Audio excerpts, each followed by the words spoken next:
And I used to always leave my home to go to the shop to buy nothing. Just to walk past and see this bike park. And when they walking past this bike, I used to walk in slow motion like Matrix style. seeing everything when they pass this bike. And when they coming back the same way, I slowing down, walking and passing and watching this bike and they saying,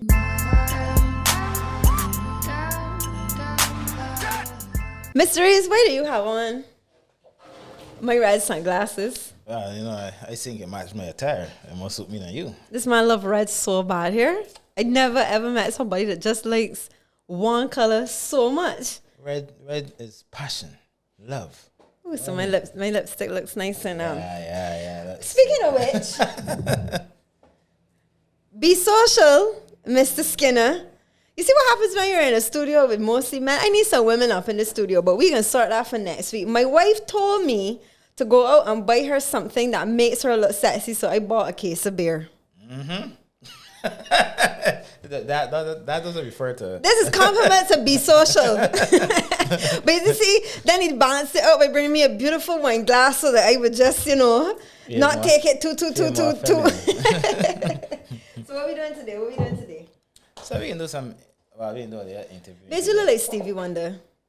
But that's good. No. As a superstar. I need to see your face. I need to see your eyes. You just like to look in my eyes. You don't know way. But yeah. You're my husband. Yeah. So we're going to do some interviews today because not everyone may know myself, Claire, or Fabian. And we want to share a little bit of our background so that as the show develops, you can kind of understand our line of where we're going. We have been thinking about doing a podcast like this for a while. And essentially, we are two parents. We're a blended family. We're red and black. Yep, red and black. And I think we just got some interesting people in our network that we want to bring to the table with the upcoming shows. But for today, we're going to start as though we are interviewing each other. Yeah. So we'll start with you, Mr. Reeves. You good with that? Yeah, I think you can handle that. All right. So my first question to you, you've worked pretty much all your life, and you are one person that I've met that has experience in so many different fields. So tell us a little bit about your early career life. When did you actually start working and what did you do? Well, to be honest, as a child growing up, it's got persons that good at book work, and then they got persons that good with their hands. I was always a person that used to love doing stuff with my hands. Right. Theory was never my strong point. Right. But practical was. So what I did, I decided that if I can't get the theory do well, I can more focus on the practical. So I was always a person watching my mom and dad at a young age, always working, hustling to earn $1 to help provide for the family. And one thing I picked up is how versatile both of them were. Right, growing up. So my dad, he used to work for the Barbados Advocate, and he used to have a little extra papers when he came home that were left back. So what I used to do, I used to take them.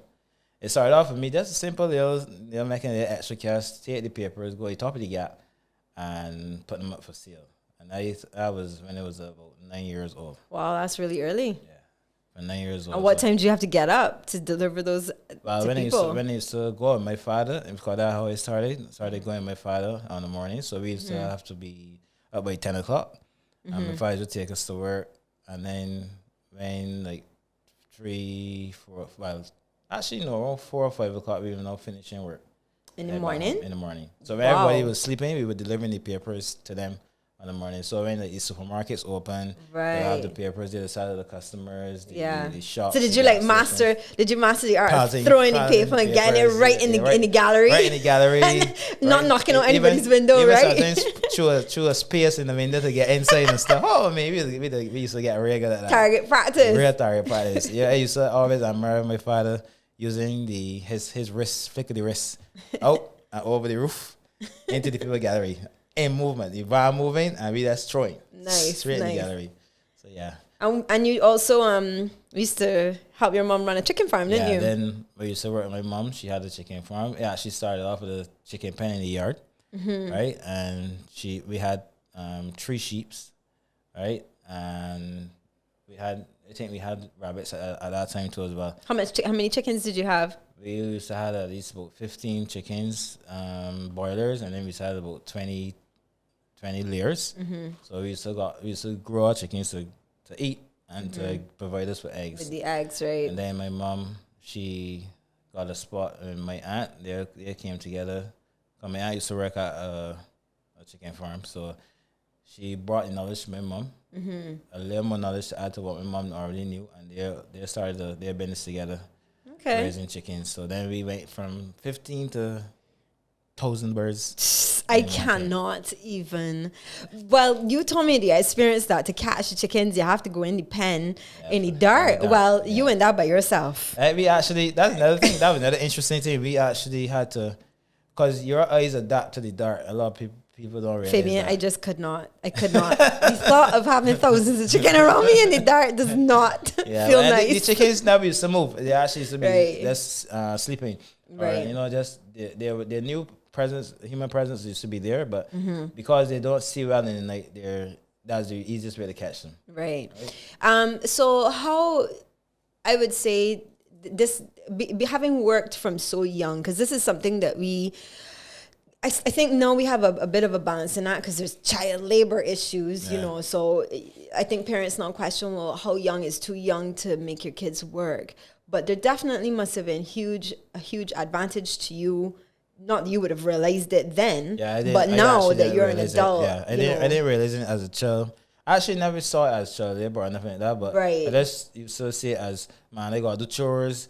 I want to play games. I want to watch TV instead of doing that sort of stuff. But I didn't realize how much it was actually training me to become a better person and a more better man as I got older.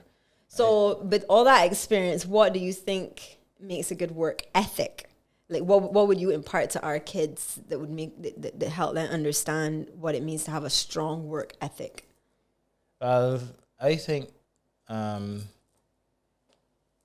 showing them like different things and stuff growing up in terms of helping do stuff, and also like showing them where's reaping rewards from it, and like having a love for doing stuff, right? Makes you a better person in terms of working in the field, and also interacting with each other, helping each other, right? That's being a team, being part of a team, and being able to function together is also part of the learning. But not only doing things that you like, doing things that you don't like. Right. So that's another thing, is doing things you don't like is even harder. So when you can learn to do that, it's even better, right? Because then when you actually get to things that you actually like, you do it even, you put more love into it. Right. So I think that training up from a young stage, is really good for kids growing up.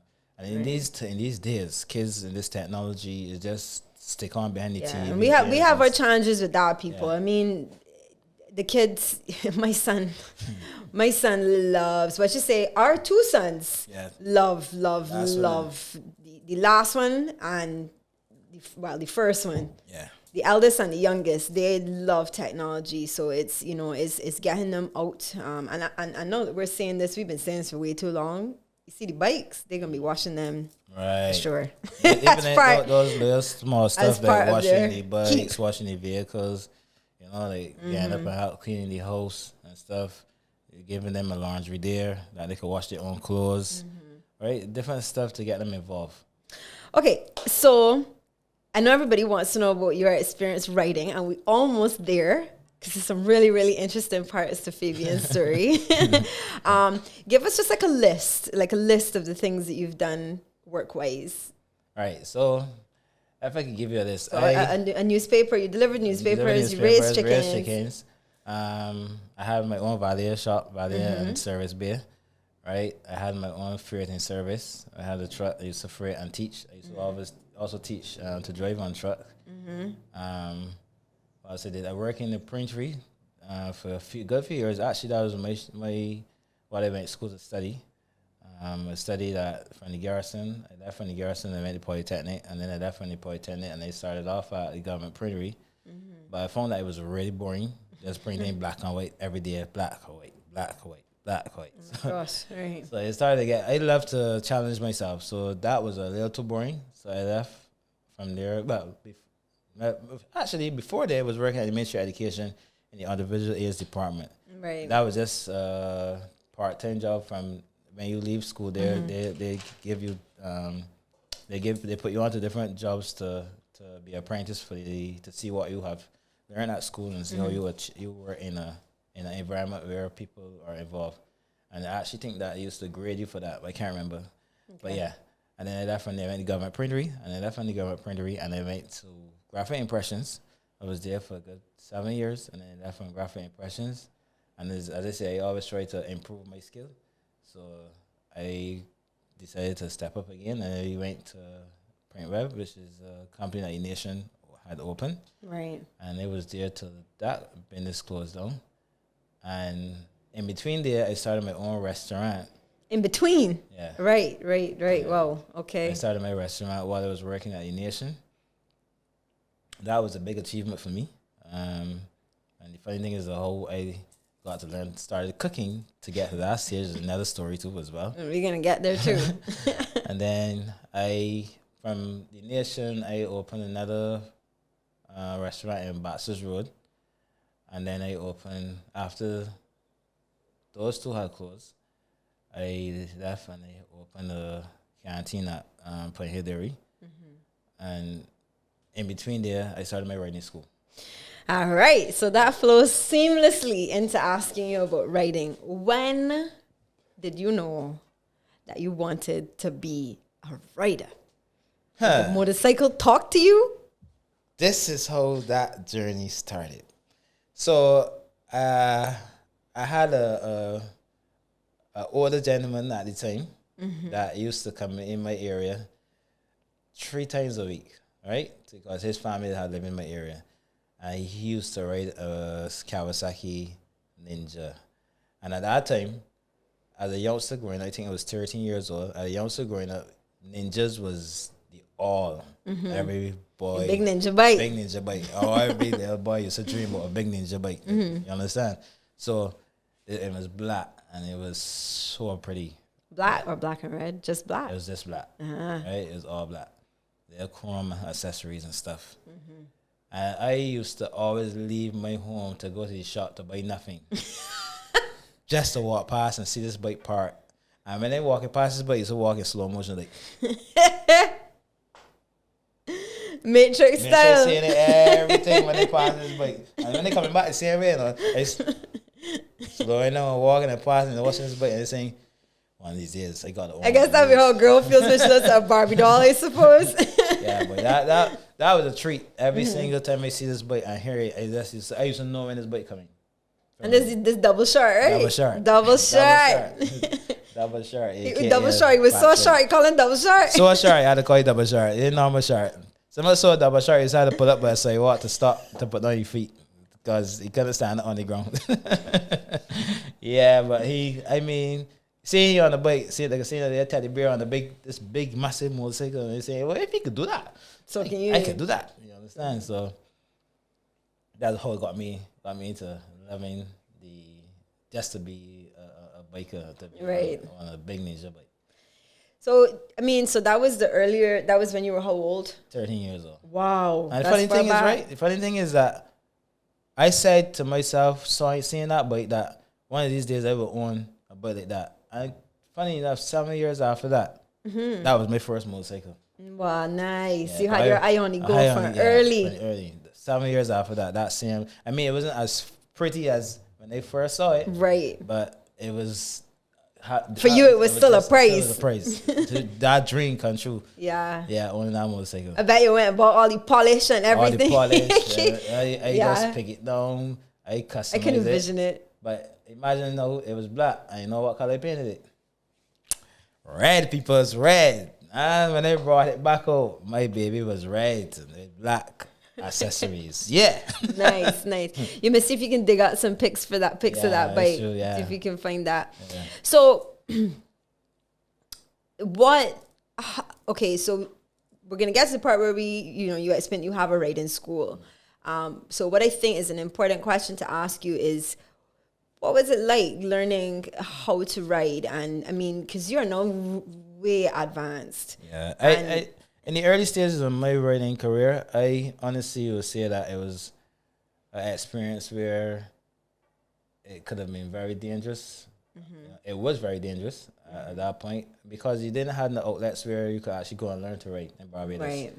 So there wasn't very much know-how in terms of to achieve license, to achieve insurance and road tax and that sort of stuff. And that's one of the reasons I started my school. Right. Because I saw the niche market for it. I saw where there was no avenue where people could actually go to get the license or insurance or find out how to get insurance for a bike. And I think, and back then, the problem was where if you wanted a license, you had to have a bike. And you To be able to get the right. license, to be actually able to get the permit. Right. And in order to get the permit, you have to have the insurance, the bike insurance road tax.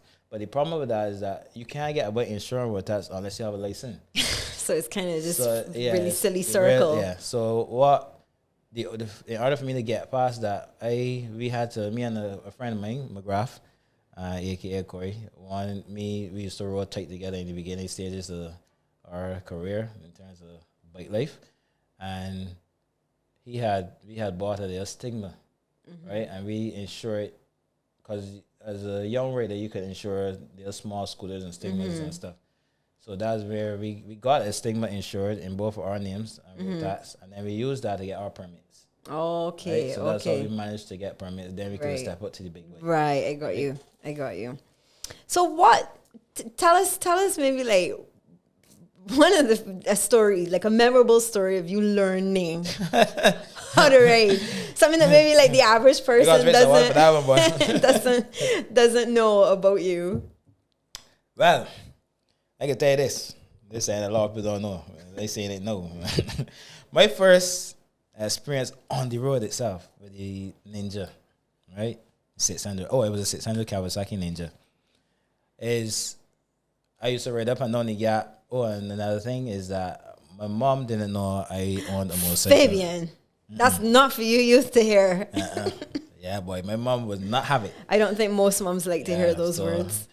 I actually had to hit that motorcycle for 2 years before I brought it home. And it's after this experience that I decided that, you know what, I ain't taking that chance anymore. I ain't let my mother know. And how I let her know, I rode it home that day. But anyhow, before we get to that, so I used to be riding up and down the gas, practicing regular and stuff. And this one particular day, I decided, I already know for the road. And I decided to carry on the road. And I was coming across by hall, but I used to take a lot of back roads, being that I didn't get insured. Being honest, didn't get insured road tax yet because, as I said, there wasn't any avenue for us to insure bikes at my age, right? So I just say you can carry on the road and shout one or two people, and you a new toy you want your friends to see what's going on, And I was coming out from Bank Hall onto the main road to carry up by People's Cathedral. I will never forget when I get to the main stop. Who can I butt up on but Sergeant Boyce coming down with his bike? Hey, Boyce, you hear how the skeletons come out of the closet? Oh my gosh, that time I didn't know Boyce. I mean, Boyce so cool now, right? But that time I didn't know Boyce. But when I saw him, my hands started to tremble. And he was like one. He still is actually one of the most feared bike cops, respected bike cops in Barbados. Yeah, and for very good reasons. And he's a very good rider. So knowing who Boyce was, I was like, oh shoot, boy, shitting yourself. What am I gonna do here now? This is not going to end well. So you're coming out of a minor road onto a major road. And he's coming down. Right. Oh, you had to do a right turn now too? Oh, gosh. And he decides to stop and let me out. I was like, seriously? You could have just passed? So here is me now, like, what am I going to do here? All right. Suck it in. You can do this. You riding all the time. You can do this. And he decided to release his clutch, get the gas, get halfway, and cut right out in front of Boyce. I can't tell you how. I was like, no, this is just happened. I would pay to know what went through Boyce's mind. And Boyce was like, yeah, the clutch get in trouble. I said, yeah, man. I know getting it. The thing trying to get accustomed to it. Always paying the food. And he's like, I'm gonna start bike, man. Move the bike. And that thing, my mind is like, what's right? I got the bike start, right? And they moved from there, and they just went up the hill, and the boys blow the horn, and me blow back at he. I went on the corner, I stopped. I had to relax my feet. My feet was going in 80 here, just trembling and so on. I said a little prayer in church. I was in church, thanking the Lord. Yeah, thank you. And I had my ass home here. I hate those experiences where your mind just goes to putty. Yeah, really. you didn't know the clutch. Actually, I didn't even know. I couldn't find the start button. I couldn't find the neutral. Get start button and stuff like. But boys was like real patient. It was really surprising. Like, yo. But yeah, it just happened to have the Lord on my side that day. So, what do you think? What do you think makes you a strong writer? Like physically, or do you view the road different to what the average person sees when they're on the road? From being an experienced writer now, I could tell you it all comes in experience. And don't think you could just get up on the bike and just learn it just so. It's coming to experience. The more seat time you do, you have, the better writer you become. And always remember that you are learning. So the stages that you have to start at. One thing that you don't want to do is no learning and writing a pack. Okay, that's a no-go. Y'all hear that, people? Yeah. No learning pack writing is a no-go. No, unless you actually writing with everyone is that knows that you're a newbie. Yeah, right. You're a newbie and could take that time with you to guide you and that sort of stuff. But a lot of the guys out there ain't got the time for that. They just want to open trials. So I would suggest writing with a one person. You understand? So if anything go wrong with that person, there's a witness, or write by yourself, right? But otherwise, until you get better, right? Because you actually have to. The more speed you're going at, the more fast your brain has to be thinking.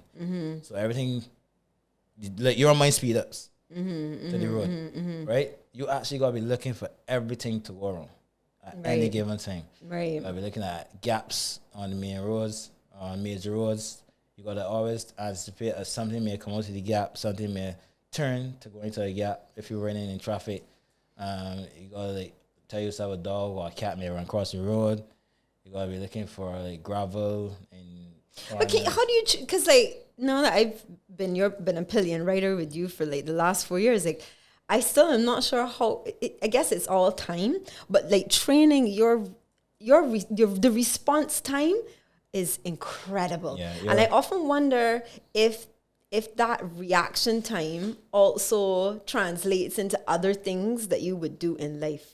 Because it's not only just your eyes, that your hands and your feet have to react really fast. You will find that as a biker, an experienced biker, your reflex action is much faster than the normal average person in everything you do. I'm gonna let you guys in on a little secret between myself and Fabian. When we first got together, and I was the person driving, he wasn't very happy with me a lot. No. I thought another thought. Anybody that knows that can drive, it's really hard to be driven by somebody else. And I mean, no, not just you were a bad backseat driver, but to be fair, and not that I think I was a bad driver, but I think that I didn't understand reaction time. So now that I have been writing, I've noticed that his quarrels with me on the road are a lot less. And actually, when I think I realized that I'd passed the test was a couple months ago. I was driving, and he was in the passenger seat, and we were going on a road, and I spotted somebody coming out of a minor road, and he sensed that the person was coming out, and he was like, "Ah, boy, baby," and I was like, "Oh, I graduated." Yeah, your reaction time, and we're gonna have some other shows just talking purely about driving and riding. We know there've been some really major issues with bikers, and that's a real tickly topic. We're not even gonna hide that, and we're gonna get there. But for now, we're just talking about reaction times, and I do respect. I have a healthy respect for bikers on the road Yeah. when it comes to the skill that it actually takes to ride a bike. And that's another thing that You gotta come that's another close, thing- baby. that's The another people thing got to that- hear ya. Yeah, that's another thing that I would touch on too, is that I find that persons that don't have the knowledge or the education about biking or riding, there's the ones that is mostly taught down on bikers. And I would like to find a way to educate people about riding, because But that's what we're doing right here, Right. honey. as a rider, you actually become a better driver. Right. Right, and as we just said just now, your reaction time is 10 times more than normal person driving a vehicle, because you get so comfortable behind the wheel, right? You have so much time to play with your phone, play with the set. You want to turn the radio station, Put it on your lipstick. Talk to the kids in the back of the car. seat. You know what I mean? You have so much time to do all that. As a rider, you have no time. for Yeah. Nothing like that. There's no margin for There's error. no margin for error. You always have to be focused on the road, and your hands are always on the handle, right? But these are things that, as we go further, that we could discuss. And Yeah, for sure. For sure. So we want to shout out some of the riders on the road. yeah, but the veterans that So who are some of the veterans? yeah, we Biggie! got Biggie out there. Yeah, Biggie actually the first person that took me to get a proper motorcycle. Okay. After my first motorcycle, right? Shout out Blue Core. That's one of my icons there too as well. The person Like a I look up mentor. to, yeah. And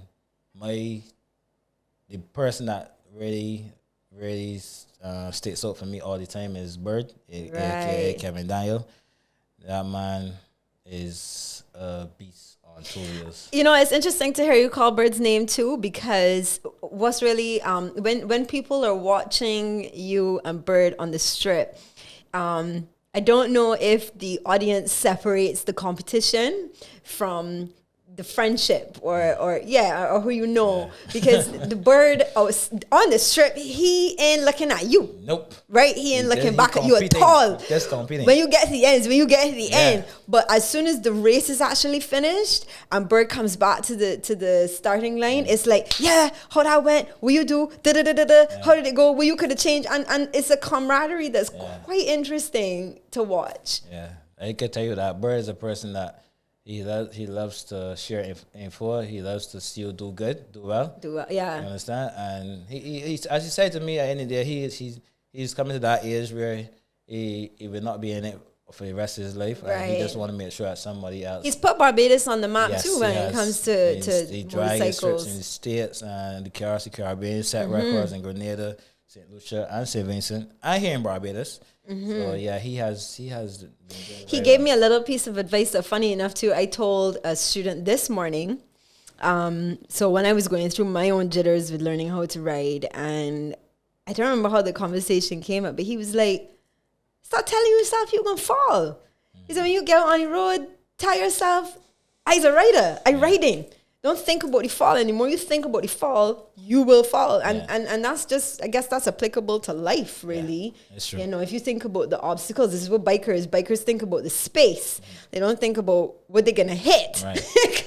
I was looking for You the know? space. So we got Blue Coat, we got Biggie, we got Bird. You got Mike Happy. Mike Mike Happy. Happy. We cannot forget Mike That is a real Happy. veteran there, boy. Oh my Yeah, goodness. that is a real veteran there, Mike Happy. And if you see Mike Happy, who don't know Mike Happy, is small little frame man. Tiny little man. Tiny little man. But that man used to do some stuff on the motorcycle, boy. And at his age, he's still riding a big bike at his age. So, yeah. He's one of my dad's icons. That's how far back he goes. Those are the guys that I look up to. Those are Yeah. the guys that I always say, yo, I want to be like them. Right? So maybe it would be interesting, maybe some kind of mentorship program with the younger guys having, you know, I mean, I'm sure that they do when they're linemen and stuff like that, but really getting these guys out there to share their experiences. Yeah. So perhaps we can get a few of them Yeah, inside you here can and do some that. interviews. It's true. All right, so we're gonna switch topic a little bit. And I want to touch a little bit on another side of your career, which you mentioned, and that is you've been in the kitchen for a really long time. And by the way, nobody makes chicken like Fabian Reeves. Oh my gosh, it's my favorite. I don't even like buying food out anymore. Yeah, she's always been on my kids about buying food, but yeah. I suppose I should learn how to make it. Ish. But then I don't want to like distract him on the kitchen. But yeah, tell us about cooking and your passion for being in the kitchen. You know, it's so funny story because I didn't like cooking in the beginning. I actually hated the kitchen in the beginning. But one story that forced me to be in the kitchen was when I was 19. One of my first loves. My mom was a person, as I said earlier, gotta do chores and stuff. My mother said living in her house, so gotta clean the yard, clean the bedroom, clean the kitchen. Right, that was my job on the Saturdays. So the girlfriend was over that morning, and she was watching TV in the bedroom. I had the TV and stuff set up in my bedroom, and she was in there while I was outside cleaning. So I came in the bedroom and asked her, cook up something for us to eat. And her response was, "You better learn to cook. We don't cook something for yourself." Ooh. Right? So that hit home. That hit a spot, because she knew I couldn't cook. Right? So I decided, no woman is making me shame again with this here again. So I went straight to my mother, tell my mother, because my mother is a very good cook. Yeah, Auntie Hazel, hands sweet, man. My mother is a boss. And she does it so peacefully in the kitchen too. I love to watch her cook. Yep. I'm really fast at it too. So I went to her and said, "Mom, listen, are you going to teach me to cook? I can't depend on the boy to teach me to do anything like that to me again. Yeah, experience it." She said, "No problem, son. We can start from tomorrow." And from there, that was it. And then I met a lady, Olive, a Ghanaian lady. Olive was boss. A boss in the kitchen, boss. A boss. I'm telling you, if you want to see speed in the kitchen, 5 pots at one time and doing 6 or 7 different things at the same time. This woman, the cruel. Showing out all the chefs, assistant sous chefs, the prep people, real work that goes on in the kitchen here. And it's I think we had talked about this a little while back too. When you go to a restaurant and there's always this thing: should you pull tips or should you not pull tips? And it really is a difficult question because, whilst at the same time you understand that the waiter or the waitress, sets the tone at the table, there really is so much that goes on in the background to get him a meal prepared. To get a meal prepared, there's so much going on in the background. There's the person buying the groceries that got budgeting, pick out the right vegetables, and the cost for it, quality, you know what I mean. And then you got the to deal with prepping them and stuff for the next day. You got to know what foods spoil fast and what, so you can't do certain things before a certain time and all sort of stuff. And then you got the cooking, right? And then you got the customers to deal with. Another thing, you got different attitudes to deal with. Hungry people are not always nice people. and then afterwards, you still got the cleaning up to do, and that cleaning up part is one of the most hardest working.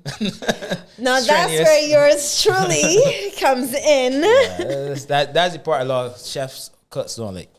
And as much as he's got to do it, is after cooking, standing on your feet for a whole day cooking on that food and prepping and then stuff. Then I have to clean everything. It's be a lot. It's take a lot out of you, and that's why people don't realize. Like when you charge a price for a meal, they don't realize how much it goes into it to get that meal to your satisfaction. To the table, from the farm all the way back up. Right? Yeah. And people sometimes, and that's one of the reasons that I kind of like step back a lot from my restaurant business because of that strenuous work you have to do. And then from that, and then persons know at complaining about costs and that sort of stuff. Yeah, it's a lot to balance. It's a lot to balance. So, and then in this country, is the raw materials aren't cheap, right? And then to turn over a profit from it, it's really hard, very difficult, right? Yeah. If you want to charge $15, $10, $20 for food, putting all that work. And if you want quality food, it's be real difficult to charge. Yeah, if you're talking about lunch, but we're talking about lunchtime prices, breakfast prices, breakfast prices, So what's your favorite thing to cook? My favorite thing to cook. Saltfish. Well, my wife loves cooking saltfish. Actually, she actually, that's the winning dish that got me in.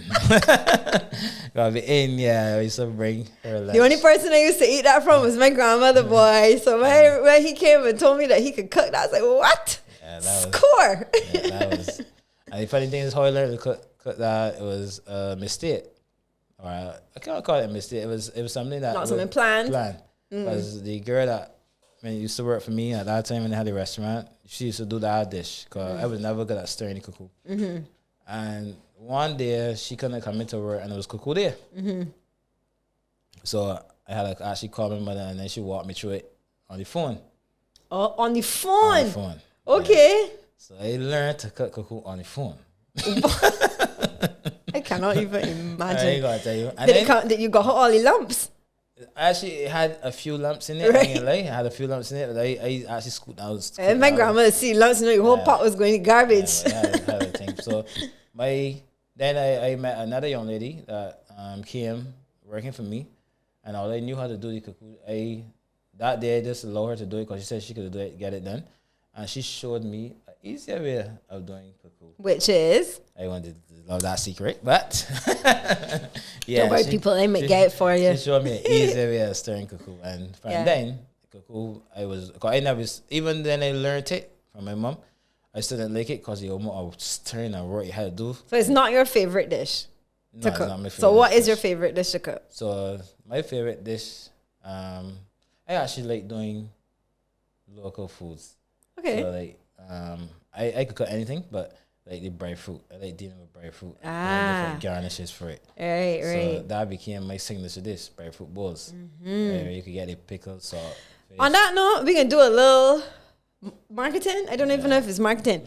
Anybody out there that has a breadfruit orchard that wants to make some money, we need a consistent supplier of breadfruit. So anybody out there that is interested in that, please contact myself or Fabian and let us know. Yeah. We need breadfruit. We ready. Breadfruit is one of the hardest things to find. People whenever we put out breadfruit bowls, we cannot even keep up with the orders of breadfruit bowls, but it's the supply. It's the supply. Okay. And it's the demand for the supply as well. So yeah. So breadfruit, I would say basically breadfruit bowls is my favorite dish cooking. One of my favorite dishes that I love cooking for my kids is lasagna. And they love the love lasagna. my lasagna. Actually, a lot of people love my lasagna. That was one of my main dishes that I used to sell every time at the restaurant too as well. And then when I do a wrap, a lasagna wrap with bacon. A lasagna wrap. Okay, I don't think I've had that one or seen that one. I gotta show you that one. I didn't do that one in a little while. Okay. Yeah, there's when you don't actually do a pan of lasagna. Right. You actually wrap take the lasagna, the pasta, and the same filling. You wrap. Okay, like rolls. Yeah, you roll it. Right. And then you wrap it with the bacon and cheese and stuff. Okay. So last question. Being as I'm a nutritionist, I'm quite interested to hear your honest take on what you think is required to actually eat healthy in Barbados. Do you think it's doable? I mean, what's your experience been like? Honestly, my experience eating healthy since I met you, especially, we have changed our diet in terms of the food we eat. One time every Sunday was macaroni pie. I get to the point now I don't really like macaroni pie.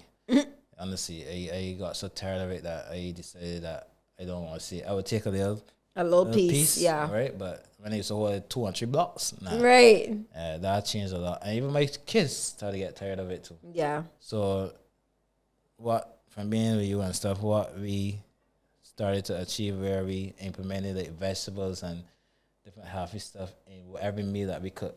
What's something healthy that you've tried since being with me that you never had before? One of the things that I tried I never had before was hummus. Right. I never had hummus before I met you, and let me tell you, hummus is the thing now. That's bomb. Bomb. I never believe hummus from chickpeas. So it's like certain things that you will see and never realize that you can use that is healthy that you can use to make nice dishes with. And when you say on the whole though that I don't think it's Caribbean people. I think it is my experience with us Barbadians.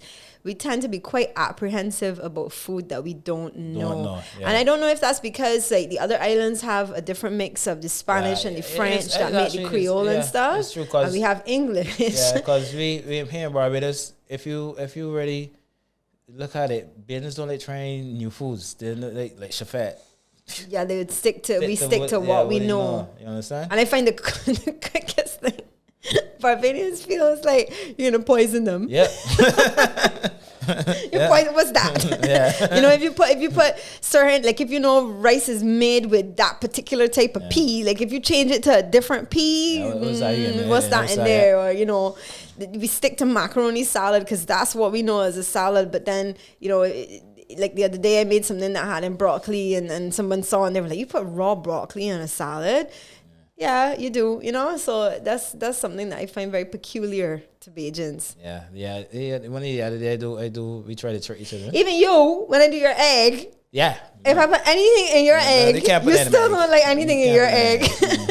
I let my egg to be egg. Yeah, unless you're doing an omelette, well, then so be it. But we scramble egg, nah, I let them scramble to be egg. But like. Even a few days ago, we tried to trick each other while doing a broccoli. Yes. We tried to do like popcorn broccoli. Where I did a dip, a batter, and I dipped the broccoli in the batter, and then I fried it up, right? And then I did a honey glazed barbecue sauce. Tasted really good. And I then dipped the fried broccoli in it.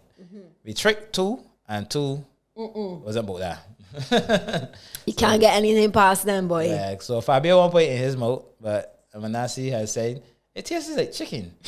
Yeah, Keon just said it tasted really well, but Fabian has said, no, this is broccoli. It still tastes like broccoli in the background. We're gonna have a session. We actually want to bring the kids in here too and talk to them. We're gonna have a session about picky eating. And if you have a child that is a really picky eater, and you as a parent want to come and have a discussion with us about it, studio's open, because these are things that need to be addressed. So I think that seamlessly switches the question over to you, so I could talk about me. Yeah. I know, so go for it. I know there's a lot to talk about when it comes to you. So the first question I can ask you is, because I know, but I just want the public to know, so we just want to confirm this. You are on a macaroni box. Yes, I am. And I've spent a long time talking about the macaroni box. A long time. And I got on a macaroni box because I absolutely loved macaroni and cheese. It was truly my favorite food. Yes. So the funny thing is our kids' favorite dish too as well. Well, not my son. Manasseh's not a macaroni and cheese lover. I think, I've evolved with it so much, as in I loved it when I was younger. I have a TED talk about it, how the Katali girl got out of the box. But when I was 18 or 19, I developed a serious intolerance to wheat. Yeah. Not an allergy per se, but a definite intolerance. And it resulted in gynecological issues. It resulted in digestive issues. Later on in my life, it actually resulted in bad sinus problems.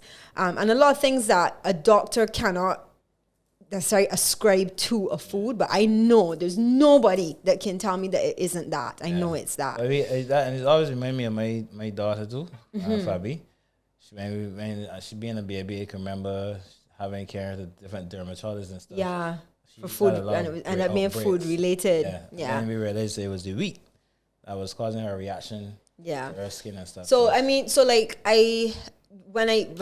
actually is what led me to becoming a nutritionist, because I worked in a clinic, a health clinic. And at the time when I got the job was actually at the crossroads when I was experiencing these issues. So I had to go through a whole detox from sugar, detox from wheat, and it was just veg and protein, and slowly but surely I got better. And now my journey's evolved where I used to go into schools a lot and do presentations on nutrition, and it would kind of be like my bite in. So once the kids realized that I was on the box, it would be a point of discussion. And I want to say, we can become very evangelical when it comes to eating healthy. And I've simmered a lot with time, because I say that to say that macaroni and cheese in the box, when you are on a really tight budget, it is one of those foods that a lot of mothers have used to fill hungry bellies. It is a go-to, right? And understandably so for the price. But this is why I also try to say, well, if you can at least make it, but mix in other veggies, tomatoes and corn, even the same steamed broccoli, that you can put things in it to make it better. But yes, it is where my career started. Yeah, and now you said that. I mean, being parents of 5, right, and managing your life and having to try to eat healthy and even like try to get the kids to eat healthy. How is it for you? Knowing, because eating healthy ain't cheap, and we all know this, it ain't cheap. So like different, what ways and that you think persons can do out there to eat healthy, but still on a certain budget? Boy, it is a balancing act. It's a really serious balancing act, and there have been times where I myself have had so much frustration around it. From a financial perspective, for sure. And then also to, again, going back to the kids, something that I don't know if any book can really prepare you for is the journey that your children go through when they themselves are developing their own likes and dislikes with food. Sometimes children can be so picky that you can cry, because as a mother, I don't know if I don't think dads have the same cue with kids, but as a mother, when your child has not eaten, it just does something. Like you can't relax when you know that your child has not eaten. So going through that with kids can be very, very hard. So, I think what I've tried to do is to always find that middle ground. So I know of stories with parents who have been so hard set with children about eating healthy that the child will then rebel and go in an opposite direction when they get older, or they'll become compulsive eaters where they eat behind closed doors when they know that you're not around, or So I never really wanted that. I want that our kids can make those decisions for themselves. So moving in with you even was hard because your kids would have had their own way of eating, and then my son had his own way. And then at certain points, I looked like the ogre in the house because it's like, no, you're not eating this and you're not bringing in this, no, and I think at the end of the day, you as the parent have to realize that truly the only person you can control is yourself, and you set the example. In that maybe it might even happen that they have to be 13, 14, even sometimes a little older, and then they'll look back and realize, oh, my mom really didn't do things like that, or my dad didn't really do things like that. Maybe I should actually listen. Or when they become a teenager and they realize that their acne is flaring up, and so they can start putting the pieces of the puzzle. In terms of things that we do, I try to keep it simple. We try to make the best version. So where we can bake things like, baked potatoes, we'll try to do that. Even if it is that we end up doing the chips, which children love chips, then we'll try to make sure we have some steamed veg on the side. We have discussions with the kids about like what are the vegetables that they actually like, and put those. So, they do like broccoli, they will eat corn, they will eat carrots. Some will do coleslaw, some won't. Some will do the pickle cucumber. So we try to balance it in with little things that they will eat. We do try to keep their snacks under control because kids love to snack. Gosh. Funny thing is, when I was growing up, I was never a snack person. Yeah. But that in itself can be a challenge to keep on top of. But, rule of thumb, you got to finish what's on your plate. If you have not finished what's on your plate, then do not come and tell me in 2 minutes time that you want a snack. Yep. No. Water, teaching them, our fridge always has about 6 water bottles in it. So that that's something that you can go to. So, it's a challenge, but we try to keep the middle ground. I know that you were big in nutrition and stuff. Your journey started where it was schooling in terms of training for nutrition. Yeah. Well, I went up to as far as doing my bachelor's in biology and chemistry. And when I was in my final year, quite a few of my colleagues decided that they wanted to become a doctor. But two things. I respect the time taken to become a doctor, but it just felt like overwhelming. It felt like a long time that you would have to be studying. Never mind, I cumulatively ended up doing the same amount of time as a doctor. But then also too, I don't think that I have the stomach to be a doctor. I tried. That's another hilarious experience. But I've really got queasy toes, and I don't think it was for me. So that's basically it. You know, it was the one option that I got into at school. Well, I know this part with you, but I just want to touch on this part, and then you touch on this part of persons out there who may not know.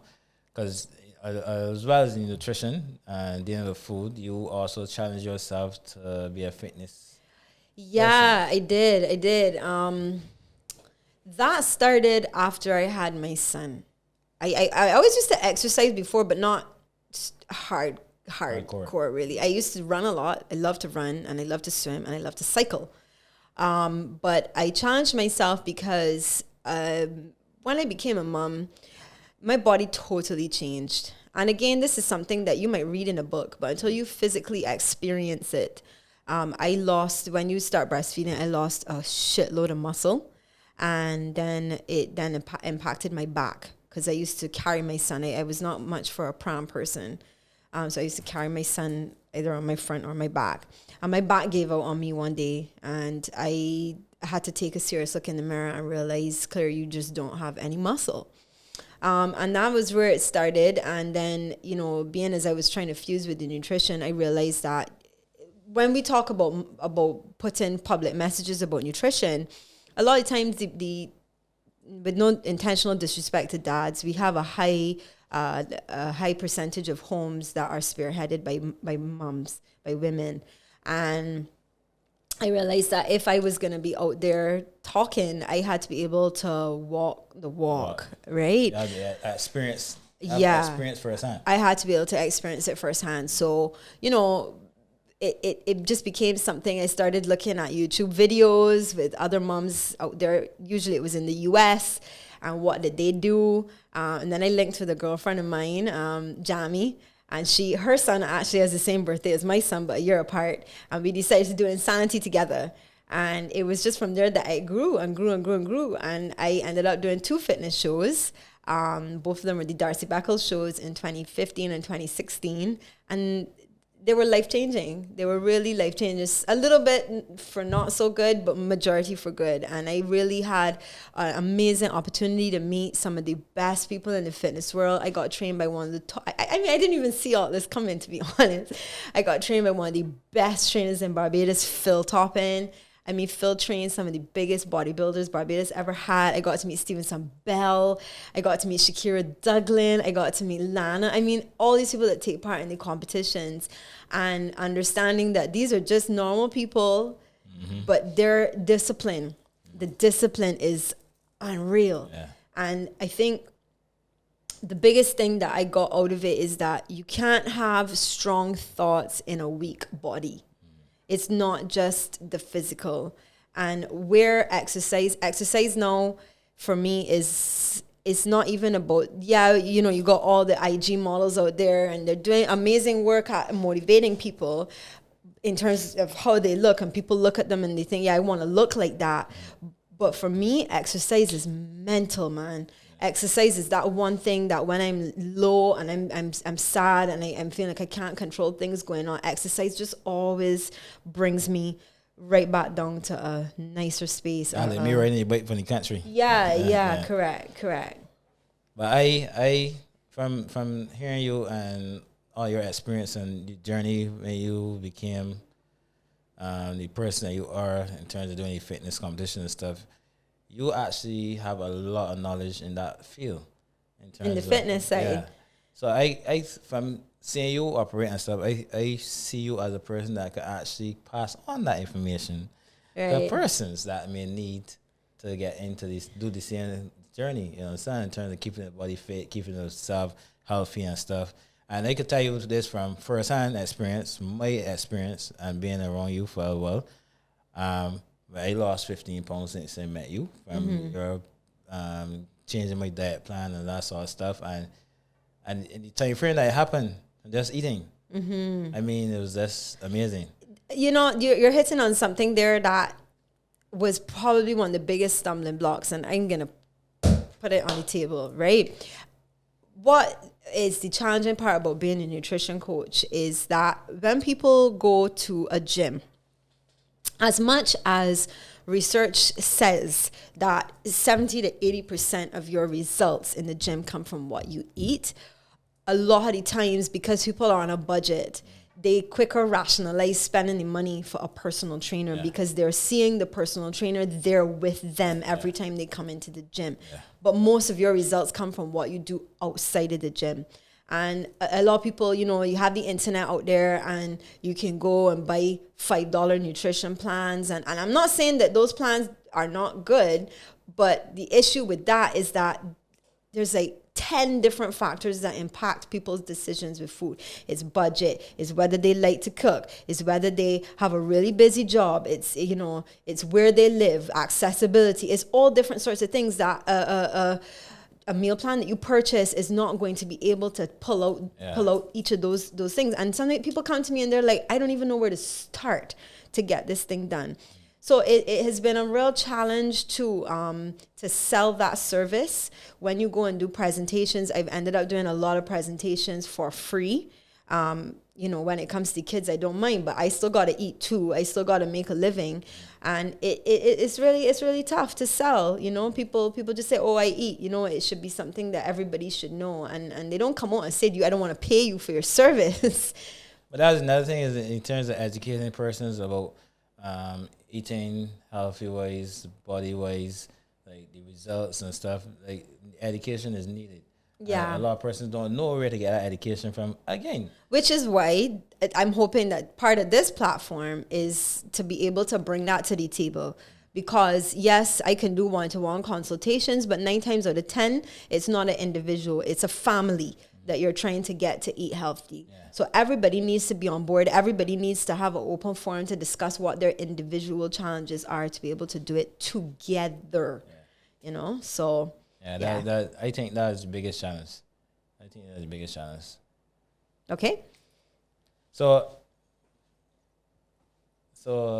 I guess we could say that we achieve a lot of stuff from this interview, but I can still ask you 1 or 2 more questions. Okay, sure.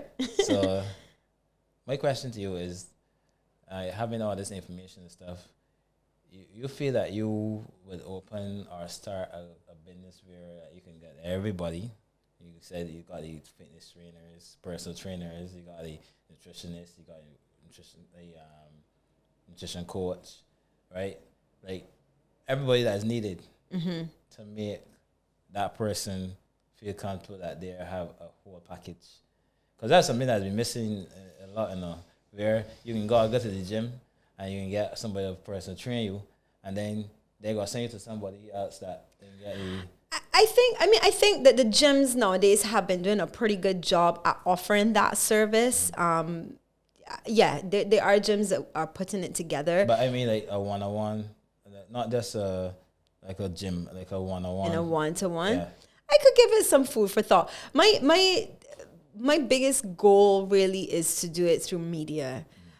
Because I feel like we have so much talent in Barbados, and we need to have a better platform where people have access to knowing where to go. So perhaps more of like a concierge service is maybe where I would go down the road of trying. Right. But I feel very passionately about disseminating the information to people, making it something affordable. And at the end of the day, like I said, when we had this discussion with James, that I want for the younger people to be able to have a resource that they can go to, that it's not just about, you know, getting this information and getting statistics and then they don't know what that really means. How is that applicable to life? So we want to do it in a real way. And that's what we're going to aim to do for the upcoming shows. So that's your vision for the future? That is definitely my vision for the future. So life in black and red. That's the name of the show, people. So we have some topics that, you know, that real topics, real issues, and we will not have it censored. We have it uncensored. So yeah, keeping it real, 100%. Correct. So thanks for tuning in. Next week we're going to get some people in the studio. We have some people with interesting stories. If you think you have any interesting stories pertaining to bike life, pertaining to health, pertaining to parenting, drop us a line. Yeah, and I just want to take this opportunity to thank our big guy. Without him and without the company, we could not achieve this, and we could not be here For sure. today. Yeah. We came to his office and I was like, James, I really, really, really, really want this opportunity. If it doesn't work, I've tried too many things. If this does not work, I am done. And he's like, the studio's yours, Claire. The studio's yours. Yeah, you gotta show the boy James, boy. That backing, that support, I really appreciate it. I hope you guys are all staying safe out there with COVID. Yep.